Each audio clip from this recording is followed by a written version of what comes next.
Good morning, everybody, or good afternoon. It is afternoon here, and we were busy engaging our festivities for tomorrow. So I got the job of arranging and cleaning and making the place uh, more beautiful, which I like to do. So sweeping, cleaning, and putting flowers, things like that. And also my son is really doing a lot of uh, cooking, and my daughter is doing her own stuff, and my wife, for a change, she's taking a back seat because we're making her take a back seat because of her recent injury and recovery. She's doing fine, but we're kind of indulging her. So I thought I will share what I was sharing yesterday, uh, the holiday here hacks. Basically, I was talking about how we can make our holidays together, the friends and family that come to us, more meaningful. By I kind of view this time as more like a retreat from our worldly life and into more like a how can we do things together and also come to an understanding of what's going on in our lives. And so I was using the retreating from our worldly life as a focus, and also how can we do what's called antarangika sanihitya. That is, Antaranga means inward, inwardly, emotionally, spiritually, inwardly, how we can become more intimate, our family or our friends, how can we really make it a quality time rather than just doing stuff. We can do stuff together and then at the same time have this going, okay? Cooking together, eating together, walking together, and sharing together, all this practicing presence together, the drift what I'm going, and also discuss what are our projects that failed and what are projects that successful, and how can you learn from the failure, and also plan and see, counsel or collaborate with future endeavors. Okay, that's what I'm going to do with my children too. So when you cook together, the kitchen becomes a space of co-creation, right? Where recipes are shared, and they're not just for food, but also for nurturing relationships, right? So each ingredient and effort reflects love and collaboration. Okay, that is cooking together, right? Uh, when we eat together, sharing meals becomes a sacred act, right? Um, Reminding us of the joy in community and the nourishment of both body and soul. That is, eating together can do for you. And also take a walk together. When you walk together, what happens is a simple but a profound way of to engage in mindful movement, breath, um, in nature, and also find peace in each other's company, right? So you don't have to do much, but just walking together can do that for you. And of course, sharing together, whether stories or laughter or challenges, any number of things, right? You can say, and this kind of fosters your vulnerability and trust. So all those things are not normal. Okay, what happens is that antaringas and hitya means it deepens your emotional closeness. And also practicing presence together, which is my favorite thing, right? I always want to be in the present, and I want everybody to be in the present too. Uh, this is the heart of it all, being fully present with each other. So it's a gift we really give, but one that is invaluable. If you are completely present and are willing to listen to them, they value that very much. And also discussing past projects, either to learn lessons from the failures or celebrating our wins, and really updating our friends of what's going on in our life. And then also planning future projects so that we can get all our resources together or collaborate together. Okay, so this is a blueprint for meaningful living. Okay, not just during holidays, but also for everyday life. So they remind us true joy in intentionality and authentic connection. So if you can make an authentic connection, that will be very good for you. Okay, so that's what I was proposing. You can do outdoor activities which are energizing and connecting and all that. Okay, go nature walk, go group outings, or create hobbies to refresh the body and mind. Anything, yoga stretches like I do in the morning, you can do that too. And then use these moments when you spend whatever you spend with each other to strengthen the bonds with the loved ones.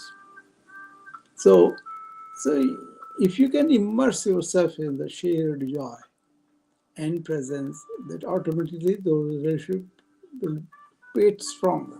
Okay. So, whenever you practice mindfulness, when you do these activities, they you become rooted in the moment, making every experience more enriching. I hope it makes sense to you guys. One of the things I really talk to my colleagues, my friends, and family is about the inside job. What is the inside job of reflection and vision does to you? Okay, it gives you clarity. Okay, and then it gives you focus or vision of where you are going in life, and also what is the meaning of whatever you're doing, what's the purpose of life, and all that. And then you can get enlightened at several levels: the physical, mental, emotional, spiritual. You can understand your physical problems much better, and maybe do yoga, breathing, or all those things to help you restore yourself. And you can recognize your old mental thought patterns and cultivate a growth mindset that you can do. Or emotionally, you can heal and deepen connections through gratitude, forgiveness, and love. Actually, practice too. And if you want to develop spiritually for your inner essence, so you want to explore the timeless truths of our existence. That's a big word, but that's it can be done too. So altogether, combining this outward joy in connections, in togetherness, and all that, with inward reflection. Outward joy with activities and with celebrities, which we are going to do, but inward reflection, spend some time there. So you create a holistic holiday. If you have outward joy and inward reflection. And that holistic experience not only refreshes, but also realign you with your life's purpose. Right? That is what I was proposing. So that's uh, that's what I wanted to say about holiday hacks. Um, Use it not just to enjoy yourself, which is good, but also spend some time over the inner reflection, spend some time over the intimacy internally with your children and wife and everybody. I'm doing that. I'm sharing with you guys. Okay. So any questions, any comments, you can ask me or you can come up and talk to me. I'll be happy to engage you. Okay.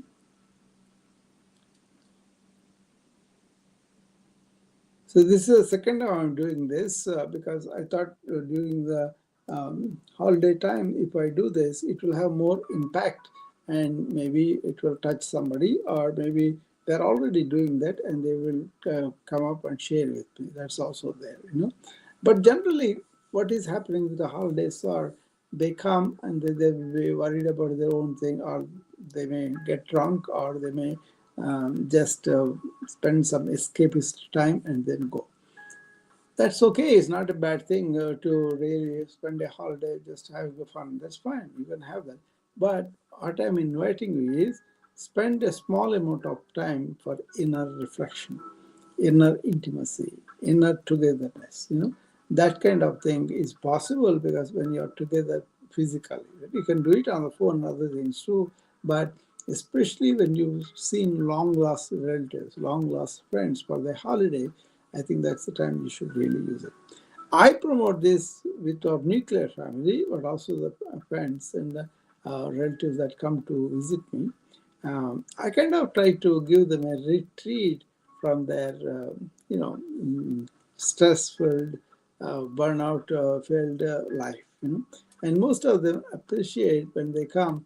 They have a different leap that they have taken in their inward perception of life, and then they go with some clarity, they go with some courage and gratitude and really strength from my talks with them. I don't preach them anything, just I kind of answer their questions, and also maybe I let them discover their own pathway better. The clarity is there, and then they go, one evening they spend with me, they go with a lot of, really the step is better and the body language is better, and they really feel like they have relieved a lot of it from their mind. And that kind of helps me feel like, okay, we're doing something useful here, and let them go and live a better life, better quality of life, not having the things and that maybe they come to them, but then how they approach life, how they work, how they develop a relationship with other people. That takes a marked change when you do this retreat, whereby inner reflection happens. Okay, you can have other side good dinners, all that. That's fine, but having this kind of inner reflection and atmosphere where we are not interested in the gossip. We are not interested in the money making and all of that. That's what I found. Many Indian parties I go to, they gather together. They will be talking about the work. They will talk about the money they're making and all that. But they don't really engage in serious reflection of their own lives. I encourage them, but it depends on the atmosphere, right? If they ask me a question, I will tell them, what do you do and volunteer? Like you should be stopping what you're doing and going to the retreat. No, I don't say that. When they come to my place, I make the uh, opportunities for them to explore themselves better. It could be a walk, it could be a play, it could be a cooking experience, it could be just showing them the library, or it could be just they are asking me questions and I'm answering a session like that. All those things are really quality um, activities that they do, meaningfully, and I'm very pleased about that because I'm not talking mundane things and then we're not doing anything for the problems of what they're carrying. My friends may be having so overloaded with problems, and if I could give some light on that, I'd be happy, right?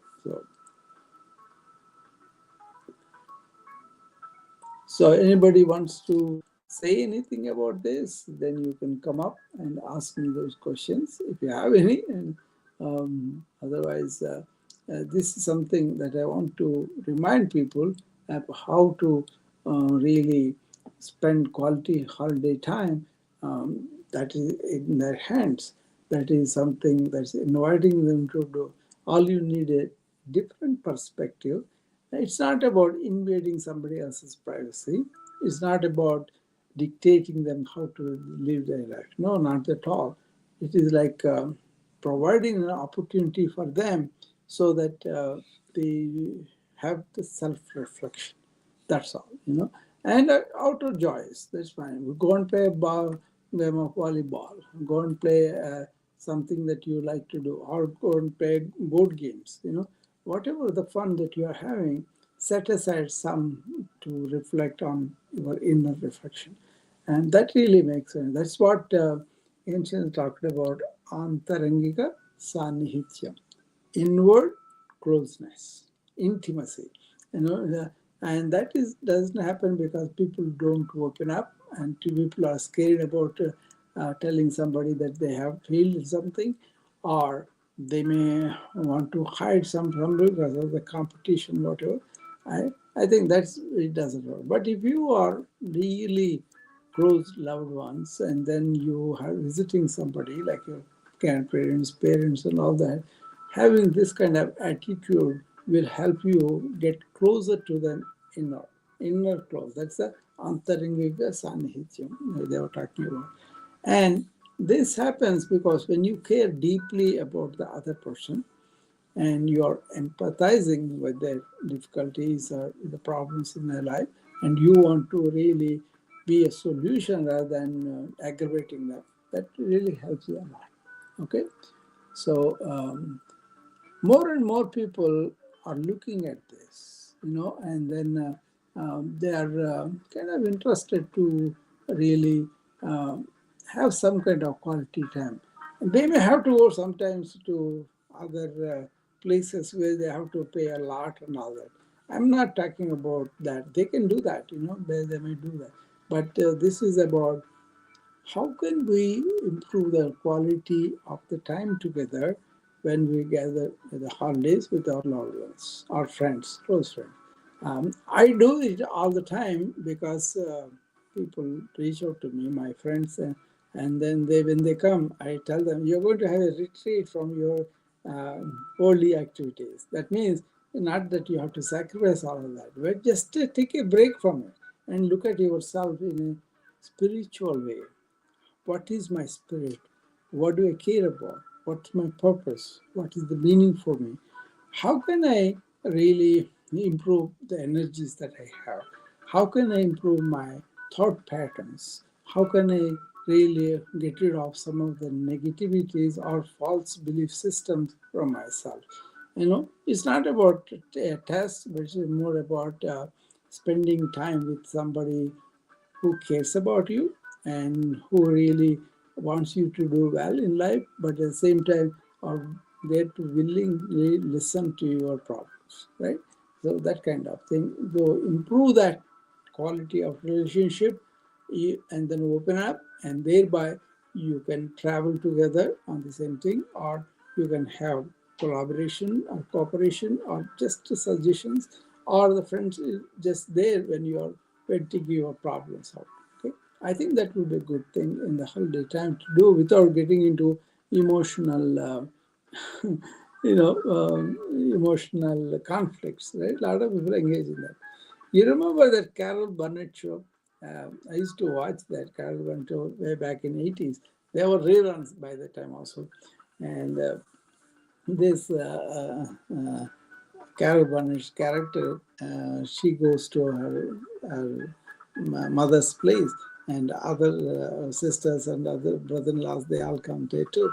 And then eventually they start with this festivities, okay, good food or whatever, and then they end up in screaming at each other about things, about you always liked her better than me, your sister, then the mother says something, our sister, all that, they'll be screaming at each other at the festival time. This I've seen practically in India. When I growing up, the families they come. There are so many festivals, the major festivals they come, and then usually there will be fights, there will be screaming and all that. Is that necessary? That's what I'm asking. We can use that time in a better way. At least I try to do that with my folks. So you know what I'm talking about. So that Carol Bundle show reflect the real life for me very much. So so you guys can come up and tell me more about your experiences. That will be nice. So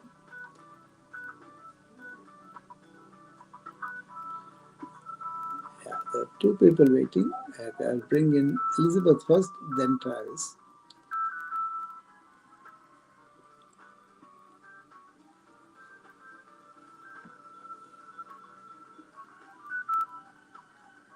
What happened, Elizabeth? Uh-oh, I think I'll get Travis. I think Elizabeth could not come in. Please try again, Elizabeth. Yeah. Hi, Travis. Hey, Dr. Rao. So what I messaged you in the back. Yeah. I haven't even eaten yet, and I've been up since 5. And so uh, yeah, so I'm just slowing down energy wise. Yeah. Should I eat now or wait until like noon, or what would you recommend? Generally, you eat when you are hungry, Travis. That's what I do. But if you have a condition like diabetes or something else, then you need to respond to your body's needs better, right? Yeah, Do you have any underlying hypoglycemia, something like that? not that I'm aware of. Mm. Okay, then uh, usually a good breakfast, a reasonable lunch, and a very light dinner is prescribed for people. But then people also engage in a lot of snacks in between, which I don't really encourage unless you are a diabetic. You are on frequent meals. Start with some fruits, let the energy come up. Then you use the whatever prepared food you have, and then end up with drinking water and all of that will be good for you. So okay, let's see. I have I have ingredients for pumpkin pie, Okay. and then all the stuff for Thanksgiving, and then uh, there is an avocado. Avocado, yeah. Yeah. That's a superfood, avocado. Yeah. It's Yeah. a very nice one. And you can use the avocado sliced up on a salad, that will be very nice. So it all depends upon what your tastes are. I would start with a fruit first, my meal, Fruit.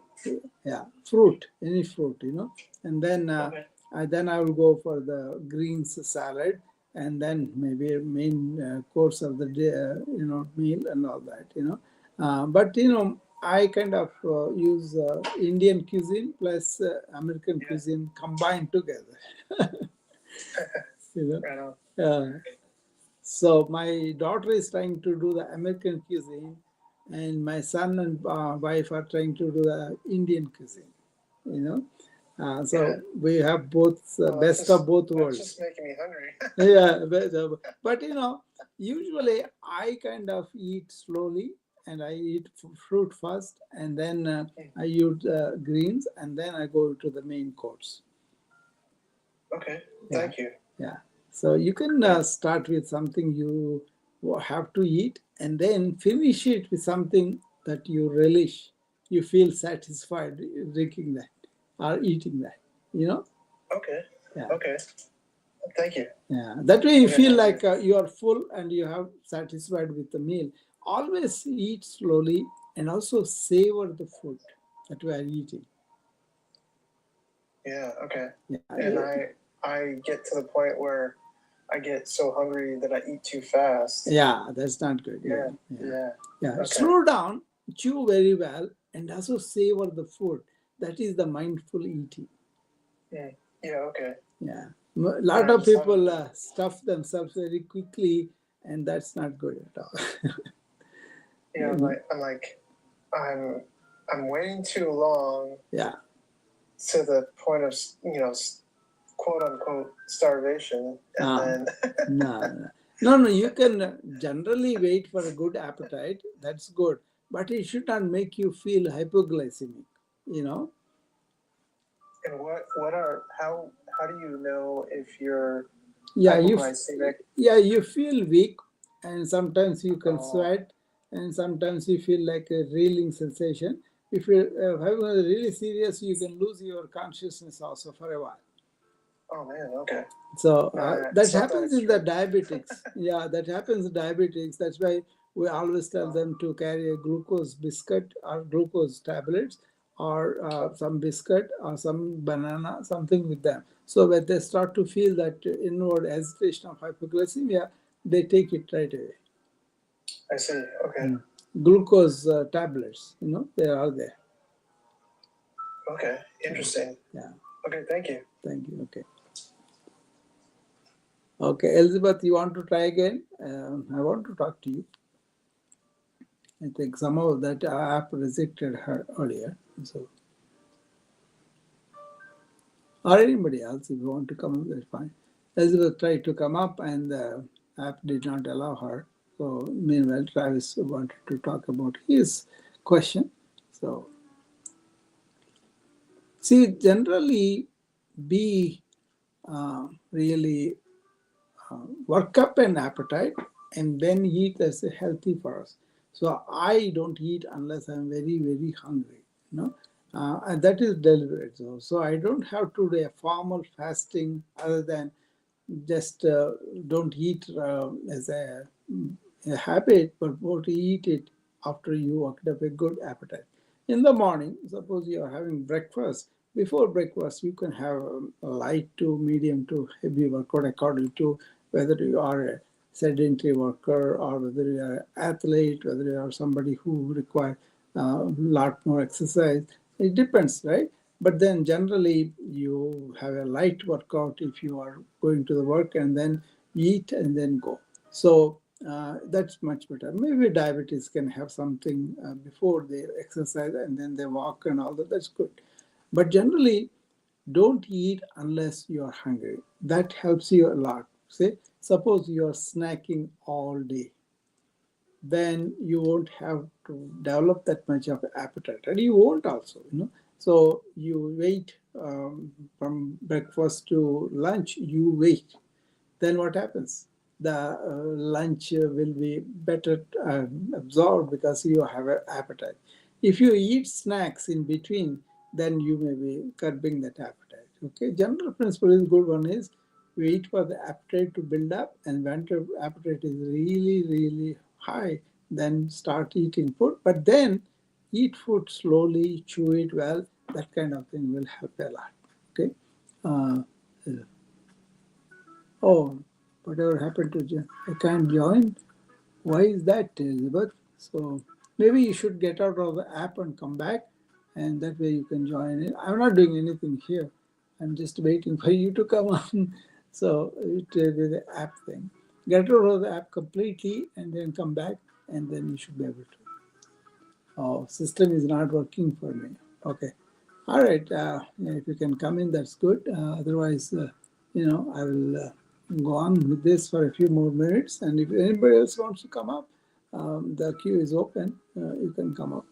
But as I was telling you, working the appetite and eating it, and then waiting for the appetite to come back, there's a natural way of fasting healthily, right? So I don't fast just like that. I never have to fast because my weight is always the same. It stays on like that. So if you can have that balance between activity and appetite, and then eating, and then giving some time for this to digest and go. So usually at dinner time, if you have it 6 to 7 o'clock and leave about 2 hours before you go to bed, that's much better. Sit either in the chair erect or in Vajrasana. That's a diamond pose in yoga. I've been showing that in my morning routine sometimes. You can look it up. Diamond pose in yoga, Vajrasana, Vajrasana, Vajrasana. If you can look it up, and if you can stay in that asana for a few minutes, like 10 minutes or so, then what happens is your digestion gets much better that way. Okay. So that's a simple tip that you can do. So eat when you're hungry, eat slowly and savor your food, and also don't eat in between snacks. Okay. And also try to sit in Vajrasana after you eat a heavy meal. That will all help you. So remember, holidays are for fun. That's definitely we can have fun, but also getting together and knowing our people better, getting close inwardly, and then really nurturing our relationship in a way that we could collaborate better, we have more clarity about each other, we have better communication, and all that will help. Holiday time spent is a very, very productive in that way. Not only your network is better, but your relationships are better, and what you do will really give you not only quality of time, but also regenerate you, rejuvenate you during the time. Spend time together in all activities, and then use those for the spiritual purposes that I told you about. Okay, hopefully that makes sense for you guys. A lot of calls that come to me after the holidays or New Year Eve, and many people make decisions about losing weight and doing a lot of stuff, but they don't have the same thing, right?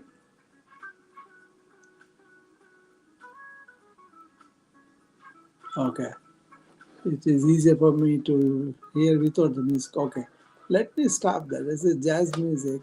My son is here, so he's a jazz musician, so he likes that very much. But okay, um, yeah, that's good, Laura. I did that. He's a trumpet player, my son. And he brings in a lot of good jazz music, which I like. But my preference is usually Indian classical music and also jazz music. So I thought I'll play it because he's here and we enjoy a lot of things together. This is another thing. So, uh, but if you cannot hear me, probably we should not play that in the back end. So once again, holiday time can be very rewarding time for our relationships, for our working together, for our clarity, for our communications, or all that. All I'm saying is have fun, do all the things, uh, outward things for fun and joy and being together, enjoying company and all that. But spend some time for the inner reflection and inner connection with our loved ones.